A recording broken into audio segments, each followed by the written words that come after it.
February 4, 1940. A windowless conference room in Whitehall, London. Air Commodore John Slessor spread reconnaissance photographs across the mahogany table, each image showing sprawling industrial complexes clustered along the Caspian shore. The refineries of Baku, the oil fields that powered the Soviet war machine. The targets that Britain and France were preparing to destroy. Before we go further, if you're finding this story as fascinating as we think it is, hit that like button and let us know in the comments where you're watching from. We love hearing from our community around the world, and your support helps us bring you more of these untold stories from the Second World War. Share this with anyone who appreciates the hidden turning points of history, the operations that never happened, but could have changed everything. Slessor's finger traced flight paths from Syrian airfields to Soviet territory. Over 2,000 miles of hostile terrain, the plan was extraordinary in its audacity and terrifying in its implications. Operation Pike, a strategic bombing campaign designed to cripple Soviet oil production and strangle Germany's economic lifeline. The bombers were being prepared. The ordnance was being stockpiled. The diplomatic groundwork was being laid. And then, in the spring of 1940, Winston Churchill buried it. He banned all mention of the operation, sealed the files, and ensured that for decades, almost no one knew how close Britain and France had come to opening a second front against Stalin. In that moment, facing the fall of France and the prospect of fighting alone, Churchill realized that the war he'd been planning would have guaranteed Germany's victory. The snow fell in thick curtains across Finland's Karelian Isthmus in late November 1939. Soviet columns advanced with confidence, Axis tanks rumbling along forest roads, infantry following in neat formations.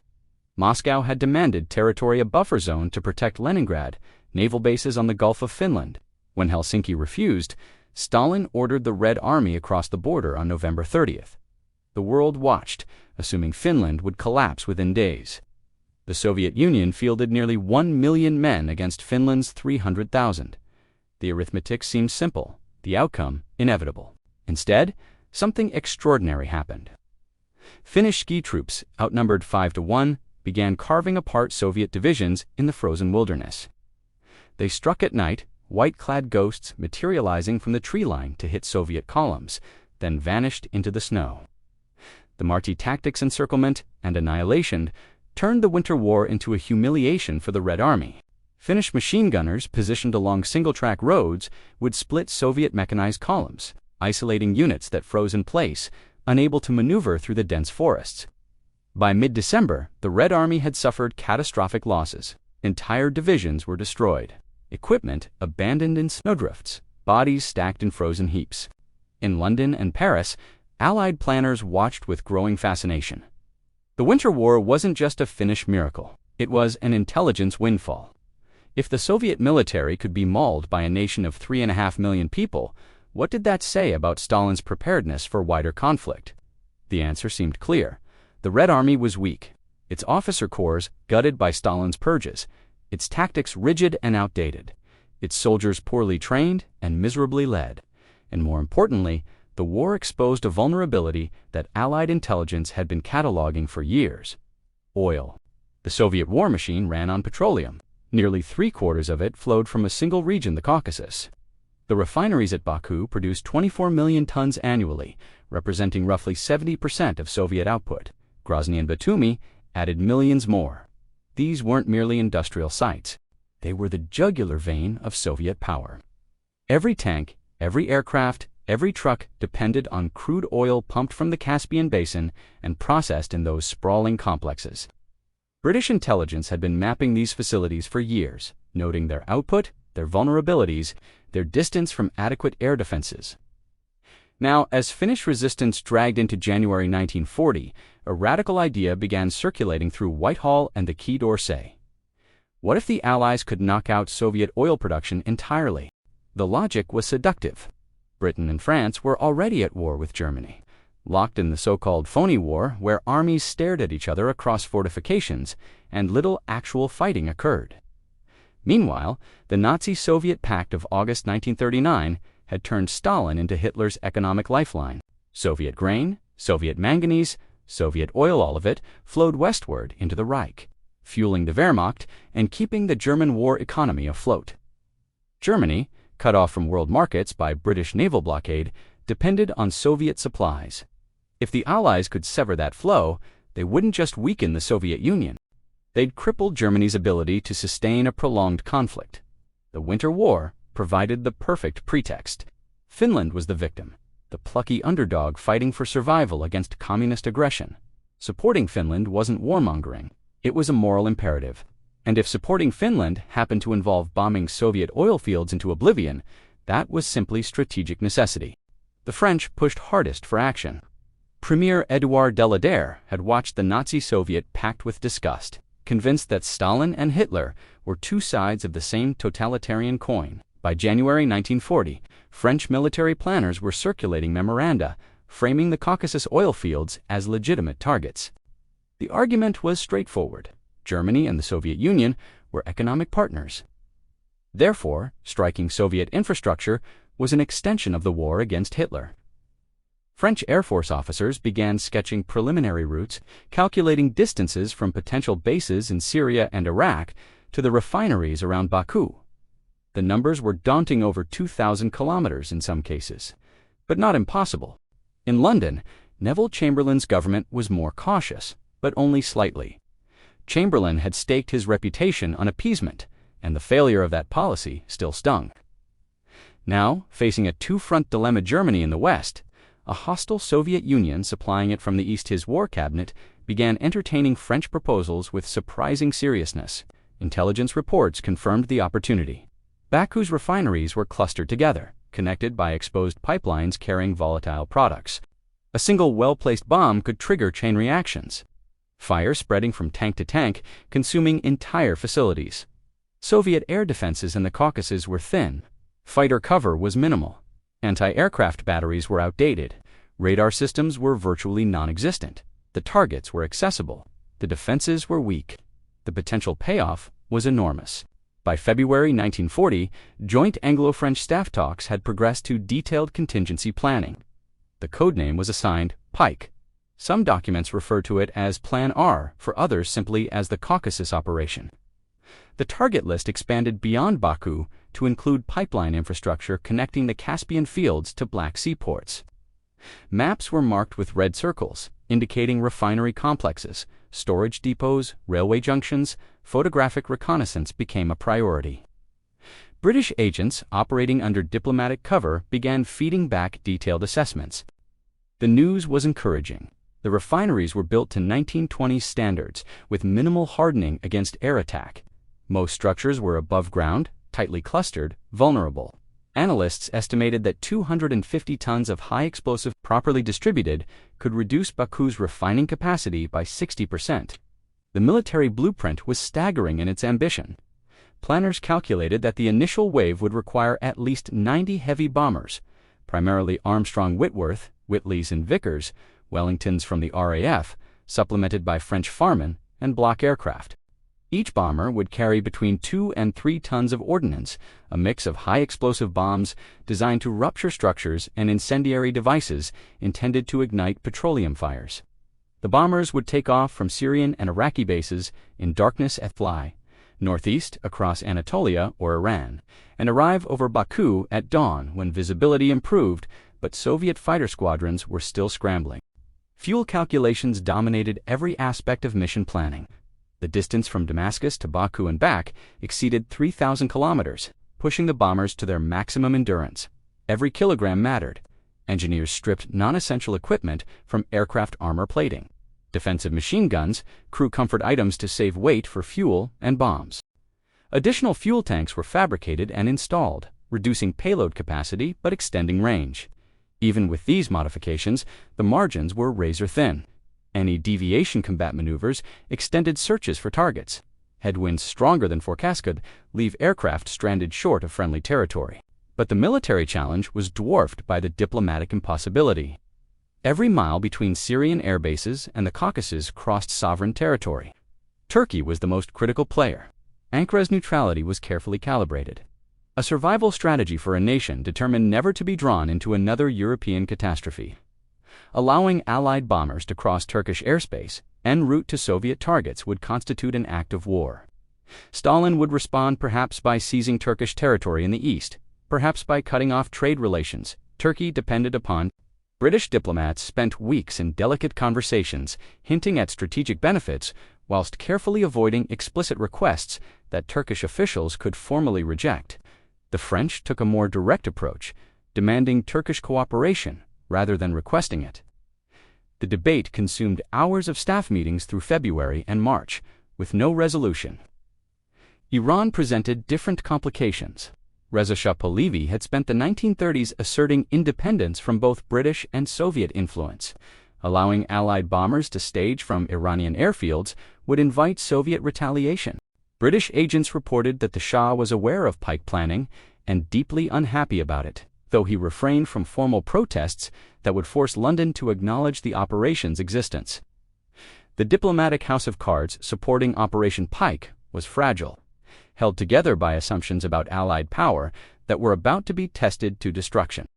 Everything changed on May 10, 1940. German forces launched Fallgelbe invasion of the Low Countries and France. Panzer divisions knifed through the Ardennes, bypassing the Maginot Line and racing toward the Channel coast. Within days, the French army was reeling, its command structure paralyzed, its defensive plans in tatters. The Netherlands surrendered on May 15th. Belgium would follow 3 weeks later. The entire strategic calculus underpinning Operation Pike dissolved in the face of existential crisis. France was fighting for survival on its own soil. The Caucasus oil fields suddenly seemed very distant and very irrelevant. On May 10th, the same day Germany attacked, Neville Chamberlain resigned, and Winston Churchill became Prime Minister. Churchill's rise marked the effective end of Operation Pike. Though formal cancellation would take weeks to filter through the bureaucracy, Churchill understood immediately that the fall of France would leave Britain isolated, facing German air and naval power across the Channel with no continental allies. Every bomber, every pilot, every ton of fuel and ordnance would be needed for the defense of Britain itself. Sending squadrons to the Middle East for a speculative attack on Soviet oil fields was lunacy when the Luftwaffe might begin bombing London within weeks. The French collapse accelerated through late May and early June. The Dunkirk evacuation pulled over 300,000 troops off the beaches, saving the army but abandoning virtually all heavy equipment. Paris fell on June 14th, Marshal Philippe Pétain requested an armistice on June 17th, and France officially ceased hostilities on June 22nd. With France out of the war, half the bomber's strength allocated to Pike vanished. The Syrian air bases that had been central to planning now fell under Vichy French control, a regime aligned with Germany. The entire logistical foundation evaporated. Even had Churchill wanted to proceed, the practical means to execute no longer existed. Churchill's strategic vision focused on survival and eventual victory through attrition, blockade, and American intervention. Bombing Soviet oil fields contributed nothing to those objectives and risked creating an additional enemy at a moment when Britain could afford no further complications. By mid-June 1940, Pike existed only on paper, its files gathering dust in Air Ministry archives, whilst Bomber Command turned its attention to German targets and the coming Battle of Britain. On June 22, 1941, the entire strategic landscape transformed once more. Operation Barbarossa, Hitler's invasion of the Soviet Union, mashed across the frontier with over 3 million German troops. The Nazi-Soviet pact shattered, instantly converting Stalin's regime from quasi-enemy into Britain's most important ally. Churchill, whatever his ideological reservations about communism, recognized the opportunity immediately. In a broadcast that evening, he declared that Britain would provide all possible assistance to the Soviet Union in its struggle against Nazi Germany. The irony was almost too perfect. The very oil fields that Allied planners had schemed to destroy in 1940 were now assets that Britain desperately needed Stalin to defend. If the Wehrmacht captured Baku, Grozny, and Batumi, Germany would secure virtually unlimited petroleum supplies. British strategic planners who had spent months calculating how to bomb the Caucasus refineries into rubble now found themselves analyzing how to help the Red Army protect those same facilities from German assault. Intelligence originally compiled for targeting purposes was quietly repurposed and shared with Soviet military attaches in London, now framed as assistance in identifying vulnerabilities that German bombers might exploit. The documentary trail was extensive. Staff papers, target folders, diplomatic correspondence with Turkey and Iran, reconnaissance photographs, bombing tables. All of it painted a picture of Allied intent to destroy the Soviet economy through strategic bombing. If Stalin's intelligence services uncovered Pike, the political fallout would be immense. The Soviet dictator was pathologically suspicious. Concrete evidence that Britain and France had planned to bomb. Soviet oil fields would confirm every paranoid fantasy Stalin harbored about Western intentions. It would poison the alliance, undermine cooperation, and hand German propaganda a priceless gift. Churchill understood the danger. Soviet mistrust was already constant friction. Stalin pressed continuously for a second front in Western Europe. Convinced that Britain was content to let Germany and the Soviet Union bleed each other, whilst the empire remained safely intact. The revelation that Britain had actively planned to attack the Soviet Union would transform suspicion into certainty. Churchill understood that preserving the alliance meant burying Pike so deeply it would never resurface. The operation had been overtaken by events, rendered obsolete by France's fall, and irrelevant by Barbarossa. Now it needed to be forgotten entirely. The order to suppress all mention of Operation Pike was given quietly, without formal documentation. Files were pulled from archives. War cabinet papers were flagged with restriction notices. Personnel who had worked on Pike planning were quietly instructed that the operation was never to be discussed. The documentary suppression was methodical. Papers were recategorized under obscure file references. Copies held by French archives were scattered beyond recovery. Within Whitehall, institutional memory proved harder to suppress than physical documents. But a culture of silence was enforced through professional understanding. Officers made it clear through unspoken signals that Pike was not a topic for discussion. Operation Pike remained locked in classified archives for decades after the war ended. The files survived, marked with restrictions that kept them from historians. The Soviet Union, transformed from wartime ally to Cold War adversary, was now the primary threat. Revealing that Britain had once planned to bomb Soviet oil fields might seem like ancient history, but Cold War tensions gave every revelation contemporary significance. The archives remained closed through the 1950s, 1960s, and into the 1970s. The first public hints emerged from French military historians combing through documents that had survived, 1,940. Fragmentary references appeared in publications, vague but intriguing. British historians began asking questions, probing for confirmation. The Foreign Office stonewalled, citing ongoing sensitivity. The breakthrough came in 1981 when routine declassification procedures released a batch of Air Ministry files, and researchers discovered detailed Pike planning documents. Suddenly, the full scope was laid bare. Target lists, bomber allocations, diplomatic assessments, fuel calculations. The entire apparatus of a major operation that had come within weeks of execution. The counterfactual questions Pike raises remain tantalizing. Had the operation been executed, some bombers would have reached their targets. Some damage would have been inflicted, but total destruction of Soviet oil production was probably beyond Allied capabilities. The political consequences would have been catastrophic. Stalin, attacked by Western powers whilst engaged with Finland, might have sought deeper accommodation with Hitler, potentially creating a genuine alliance rather than the cynical pact that existed. Or the Soviet Union might have fought both Germany and the Allies simultaneously, a three-way conflict that defies analysis. What seems certain is that Pike would have reshaped the war in unpredictable ways, none obviously favorable to Britain and France. Churchill's decision to bury the operation, driven by immediate necessity in the crisis of 1940, looks wiser with each passing decade. Pike remains a ghost in the historical record, a reminder that wars are shaped as much by operations not launched as by those that occur, and that sometimes the greatest strategic victories come from knowing when to abandon plans that made sense yesterday but spell disaster today. The oil fields of Baku still stand, monuments to the operation that never was and the war that never happened.